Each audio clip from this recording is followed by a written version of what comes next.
अस्सलाम वालेकुम दोस्तों, ये हम इन्वर्टर तैयार करते हैं जो बग़ैर बैटरी के चलता है। इसे पीवी इन्वर्टर कहा जाता है। और इसके अलावा ये हमारी लैब है। यहाँ पे हम दिन रात इन्वर्टर्स तैयार कर रहे हैं हर किस्म के। इनके सारे बोर्ड जो हैं हम खुद से तैयार करते हैं और अच्छे कंपोनेंट्स लगा के। ये हमारी लैब है, आप देख सकते हैं हमने तैयार कर करके रखे भी हुए हैं और कर भी रहे हैं, इन प्रोसेस है। बहुत सारे दोस्त पूछ रहे थे कि आप इसके अंदर क्या लगाते हैं, किस टाइप का बनाते हैं, क्या इसकी बिल्ड क्वालिटी है। तो मैंने सोचा आज आपको दिखाता हूँ मैं कि किस टाइप का हम इन्वर्टर तैयार कर रहे हैं। अच्छा, इसमें इससे छोटे बड़े मुख्तलिफ़ साइज़ के इन्वर्टर भी आपको मिल सकते हैं।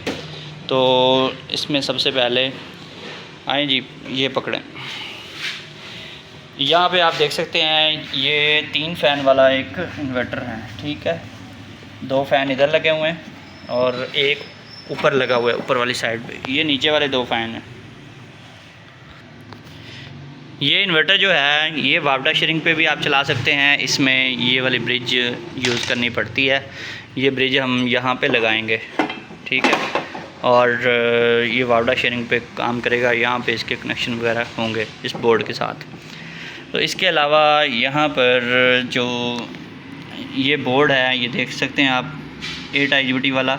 और ये वोल्ट्रॉनिक IGBT हैं। ये वोल्ट्रॉनिक IGBT हैं, ये वाले हम IGBT यूज़ करते हैं। और इसके अलावा यहाँ पे ये कैपेसिटर है, ये 15,000 माइक्रोफैरड कैपेसिटर है। और ये आप देख सकते हैं 2 कॉइलें लगी हुई हैं इसमें। ये 6 या 5 मिली हेनरी की एक कॉइल होती है। 2 कॉइल्स को हम पैरेलल करके लगाते हैं। इससे होता ये है कि इससे इसकी हेनरी जब पैरेलल में लगाएंगे हेनरी कम हो जाएगी, 2.5 से 3 मिली हेनरी हो जाएगी, जो कि इसके लिए बहुत सूटेबल है। ये आउटपुट पे लगती है, आउटपुट की फ़िल्ट्रेशन के लिए ये कॉइल्स यूज़ होती हैं। और आउटपुट के ऊपर ये कैपेसिटर भी नॉन पोलर यूज़ किया जाता है। ज़्यादातर लोग क्या करते हैं, यहाँ पे दूसरा लगाते हैं, वो थोड़ा सा बड़े साइज़ का होता है जो मोटरों के साथ लगाए जाते हैं रनिंग लोड के ऊपर, ठीक है। लेकिन ये उससे ज़्यादा अच्छी क्वालिटी का होता है। और आउटपुट के ऊपर फिर ये 105 PF का कैपेसिटर भी लगाया जाता है। ये इसकी आउटपुट को स्मूथ बनाता है, उसमें जो आने वाली रिपल्स और डिस्टॉर्शन होती है उसको ख़त्म करता है। और अगर ये चीज़ें आप ना लगाएं और ये कॉइल्स भी हल्की क्वालिटी की लगाएं, इनके हेनरी अगर ज़्यादा हो जाएं या कम हो जाएं, दोनों सूरतों में आपकी जो चीज़ें हैं घर की वो जलना शुरू हो जाती हैं। अक्सर लोगों की फ्रिज ख़राब हो जाती है, किसी के मोबाइल की सप्लाइयाँ, चार्जर, ये वो हर चीज़ ख़राब होना शुरू हो जाती है। और इसके अलावा ये जो हम इसमें लगाते हैं ये सप्लाई है अमेज़ॉन की, यहाँ पे पड़ी हुई हुई है, मैं आपको दिखाता हूँ। ये अमेज़ॉन की सप्लाई है और अमेरिका की कंपनी है। ये लाट में आती हैं ये सप्लाइयाँ। तो ये लाट वाली सप्लाइयाँ होती हैं और इसमें 30 वाट भी है। ये 2 किस्म की सप्लाइयाँ लगती हैं। अच्छा, ये भी अमेज़ॉन की ही है, ये वाली जो आप देख रहे हैं, ठीक है। ये लाट में आती हैं, अच्छी क्वालिटी होती हैं। और ये होती हैं थोड़ी महंगी। एक दूसरी सप्लाई दिखाएं, वो जो कोने में पड़ी हुई है वो ब्लैक। तो सप्लाई हमेशा अच्छी होनी चाहिए। एक सप्लाई इसकी ड्राइव को चलाने के लिए यूज़ होती है, दूसरी जो है पंखों को चलाने के लिए यूज़ होती है। और कुछ मेरे दोस्त जो हैं इस टाइप की एक सप्लाई लगा देते हैं। ये तकरीबन सप्लाई आती है जी 150 वाली, ये लगा देते हैं ज़्यादातर दोस्त, तो पैसे बचा लेते हैं थोड़े से। ये सप्लाई भी कोई ख़ास महंगी नहीं होती, लेकिन थोड़े से पैसे तो बच रहे हैं ना। ये है तकरीबन 450 या 500, 550, मुख्तलिफ इसके रेट ऊपर नीचे होते रहते हैं। ये कुछ दोस्त क्या करते हैं, वही जो मैंने अभी आपको सप्लाई दिखाई थी, वो एक सप्लाई ही यूज़ कर लेते हैं इसकी ड्राइव को चलाने के लिए। और इन 2 पंखों को, बल्कि अगर 3 लगे हुए हैं जैसे इस बॉडी में, 3 पंखों का लोड भी सप्लाई पे एक पे डाल देते हैं और पूरे बोर्ड का लोड भी डाल देते हैं, जो कि बड़ा ही गलत काम है। भी एक सप्लाई ना लगाएं, एक सप्लाई लगाएंगे, अचानक से अगर वो सप्लाई बैठ गई तो चलते चलते अचानक से बैठने की वजह से आपके ये IGBT उड़ जाते हैं। ये IGBT इस इन्वर्टर में कीमती चीज़ होती है, जो अक्सर ये 8 लगे हुए हैं, अगर ये 8 के 8 उड़ जाएं तो समझिए कि 2-3 हज़ार का नुस्खा बन गया।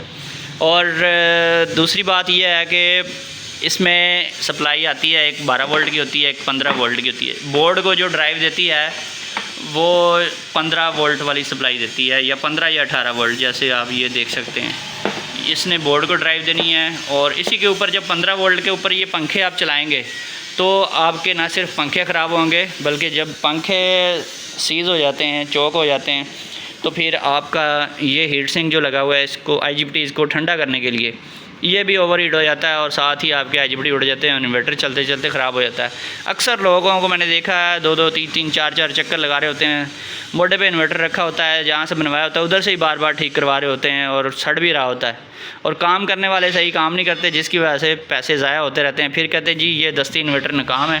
ये इन्वर्टर बहुत कामयाब होते हैं अगर इनको सही तरीके से बनाया जाए। ये हाइब्रिड इन्वर्टर से ज़्यादा लोड उठाने के काबिल होते हैं। और इसमें फिर मैं आपको बताऊं कि ये जो पंखे मैं आपको बता रहा था ये भी लाट में से आते हैं, ओरिजिनल जो बाहर के बने होते हैं, ठीक है। इनकी क्वालिटी बहुत ही अच्छी होती है, ये जल्दी ख़राब नहीं होते। एक दफ़ा आपने लगा लिए तो मेरे ख्याल में 5 से 10 साल ये पंखे आपको तंग नहीं करेंगे, ये कभी ख़राब नहीं होते। और जो सस्ते वाले पंखे होते हैं थोड़ा सा रेट में फ़र्क होता है, कोई 150 का ज़्यादा फ़र्क नहीं होता। जो इधर के लाहौर के बने हुए होते हैं, पाकिस्तान के बने हुए होते हैं, वो लगा देते हैं लोग। हाई स्पीड भी आते हैं, लो स्पीड भी आते हैं, लेकिन वो तकरीबन कोई 1 महीने बाद ख़राब हो जाता है, कोई 3 महीने, कोई साल चलने के बाद।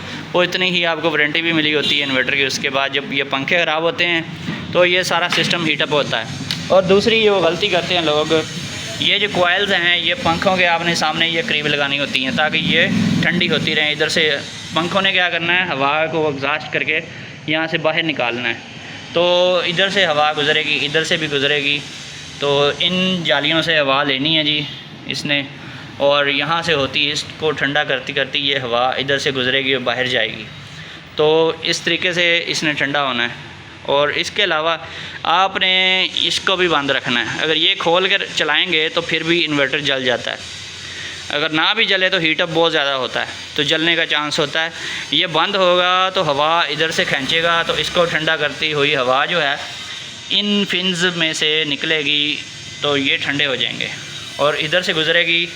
अगर ये खुला हुआ होगा तो हवा कहीं से भी इन्वर्टर ने ले लेनी है और इधर से निकालनी है, तो इसने ठंडा नहीं होना। तो ये चीज़ें होती हैं सारी।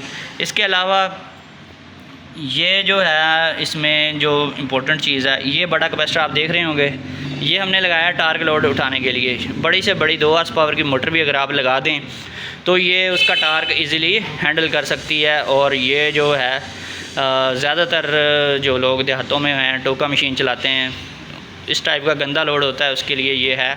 अगर कम प्लेटें भी आपने लगाई हुई हैं, 12 प्लेटें लगाई हुई हैं, तो टोका मशीन आराम से चल जाती है। वैसे 8 प्लेटों पे भी चल जाती है अगर आपकी मोटर जो है वो बहुत ज़्यादा बड़ी नहीं है, बहुत ज़्यादा उसका लोड नहीं है, तो रनिंग लोड उसका बहुत ज़्यादा नहीं है, तो फिर 8 प्लेटों पे भी चला सकते हैं। अदरवाइज़ 12 प्लेटों पे तो हर किस्म की टोका मशीन की मोटर भी चल जाती है। इसके ऊपर आप 2 AC चला सकते हैं आराम से, और मोटर चला लें, घर का जितना लोड है सारा एट अ टाइम चलाएँ, इसको कुछ नहीं होता। जबकि हाइब्रिड इन्वर्टर में ऐसा नहीं होता। और बाकी जो चीज़ें हैं इसमें, ये जो कैपेसिटर्स आप रंग बिरंगे देख रहे हैं ये भी लाट में आते हैं। जो पाकिस्तान में बनते हैं कैपेसिटर वो देखने को चाहे आपको थोड़े बड़े साइज़ के भी लगेंगे, लेकिन वो ओरिजिनल नहीं होते। ये चीज़ जो बाहर से आती है, ये जो ऊपर रेटिंग लिखी हुई है उसी रेटिंग के मुताबिक होते हैं, ये इसमें कोई फ़र्क नहीं होता। और इसके अलावा जी ये हमने यहाँ पे ये रेजिस्टेंसें लगाई हुई हैं 5 वाट की, ठीक है, ये आप देख सकते हैं। और इसमें जो कमाल है इसका भी है, ये जो आफ्टर कपलर्स हैं इन्होंने ड्राइव देनी है इन IGBTs को, ये भी अच्छी क्वालिटी के होने चाहिए। और हमने इसके ऊपर लाइकर का स्प्रे किया हुआ है ताकि ये सारा नमी से बच जाए और बारिशों के सीज़न में इस बोर्ड को जंग ना पड़े और ना ही ये ख़राब हो। इसके अलावा ये जो 2 कॉइलें हैं ये सिल्वर में लगाई जाती हैं, 12 नंबर तार होती है, और सिल्वर में ये 14 नंबर में भी होती है, 12 नंबर में भी होती है, और ये सिल्वर में लगाई जाती हैं। यहाँ पे बहुत सारे दोस्त कहते हैं जी कापर में होनी चाहिए। कापर में लगाने का अगर आपने सिंगल कॉइल लगानी है तो फिर भी इस कापर की ज़रूरत नहीं है। यहाँ पे जब 2 कॉइलें हमने पैरेलल कर दी हैं तो इन्होंने गर्म नहीं होना। जब सिंगल कॉइल होती है वो ज़्यादा हीटअप हो जाती है, तो यहाँ पे ज़्यादा ज़रूरत नहीं है कापर लगाने की। और इसके अलावा बाकी जो है ये जो आप देख रहे हैं ये ब्रिज अब हम इसमें लगाएंगे वावडा शेयरिंग के लिए, तो ये लगाई जाती है। ये 100 एम्पेयर की कापर ब्रिज है। इसमें सिल्वर वाली ब्रिज सस्ती वाली भी आती है, लेकिन ये हम हीट सिंक के ऊपर अच्छे सारे सिंक के ऊपर लगाते हैं। और इसके प्रॉपर हम जो हैं केबलें भी अच्छी क्वालिटी की यूज़ करते हैं। और बाकी जो चीज़ें हैं ये देखें, ये पंखे हैं अच्छे वाले हैं और ये सप्लाइयाँ भी अच्छी हैं। और इसके अलावा ये कैपेसिटर भी हम यूज़ करते हैं कहीं कहीं पे, और ये है जी 6800 माइक्रोफैरड, यहाँ पे ये लिखा हुआ आप देख सकते हैं, ठीक है। और अगर आपका नॉर्मल लोड है, 2 AC चलाने हैं, तो फिर आप ये कैपेसिटर लगवा लें। अगर आपने टोका मशीन या कोई बड़ी मोटर चलानी है, फिर आपको उस बड़े कैपेसिटर की ज़रूरत पड़ेगी। और इसके अलावा ये जो ड्राइव है ये हम सारी ख़ुद तैयार करते हैं। और इसमें जो आप देख रहे हैं कि इसके पीछे हमने एक तार लगाई हुई है, इसे कहते हैं अर्थ वाली केबल। ये केबल हमने ये इसमें से इसके ये स्ट्रैंड्स निकाल के यूज़ किए हुए हैं, और जितने भी IGBTs के कनेक्शन हैं वहाँ पे हमने ये वायर पूरे बोर्ड में घुमाई हुई है। अगर ये ना लगाएं तो एक आध AC और इस्त्री वगैरह तो चल जाती है, लेकिन अगर आपने 10-12 एम्पेयर से ज़्यादा लोड डालना है तो फिर ये तार लाजमी लगानी पड़ती है। और हम हर किसी को ये तार लगा के देते हैं। इस पर आप 20 एम्पेयर का लोड चलाएं, 25 एम्पेयर का लोड चलाएं, ये तार कहीं नहीं जाती और बेहतरीन काम करती है। और ये बोर्ड जो है इसकी जो ज़िंदगी है वो इस तार से ही बनती है, अदरवाइज़ इधर स्पार्क लग जाता है बस जब ज़्यादा एम्पेयर्स का लोड आता है। तो दोस्तों ये है, ये आपको मिल जाएगा अगर आपको चाहिए। ये इन्वर्टर ये आपको मिल सकता है 25 से 30 हज़ार का, और आप आर्डर लगवाएं पूरे पाकिस्तान से, जहाँ पे चाहिए ऑनलाइन हम TCS के थ्रू आपको दे देंगे, आपके डोर स्टेप पे पहुँच जाएगा 2 दिन में, कोई मसला नहीं है इसमें। तो ये थी आज की बात, फिर मिलेंगे नेक्स्ट वीडियो में। अल्लाह हाफिज़।